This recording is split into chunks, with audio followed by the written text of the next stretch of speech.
Evangeline Cañete, ang makapamatuod nga siya na uliahan sa iyang gihambing nga sakit ug ang iyang bana nga si Amado niubusab ang blood sugar count tungod sa gihambing nga sakit nga diabetes. Ug gipadayon lang ang pagtumar sa Paragis Bila-Bila Herbal Capsule. Atong paminawon ang iyang storya. So kagad pag-apply sa kumbana sir o ako sa iya nga nakuan yun nga naging say ka usaban o kalimpyo sa iyang lawas kay karon sukad nga nag-apply mananag yun ka kalainan na nausap na yun padto siya karon may nakay Sa yung sugar pinakatawan to? 11.7 Karon? karon nagkuan nga itong iyaging simana pod 7 karon 6 na lang dyan na result Ano po? laba na likat mo ko diha.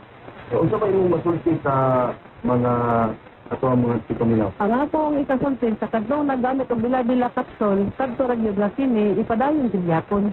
Unsa ka pangalan nato, ma'am? Evangeline Cañete. Kanong Bana Amado Cañete. Lisayan din nato mga kaparagis ang mga pagkaong sobra sa katapis, sama sa soft drinks, desserts ug ang mga pagkaong sobra sa carbohydrates, sama sa rice.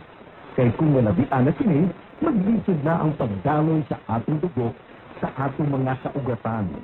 Siya posibleng maka-apekto sa atong immune system.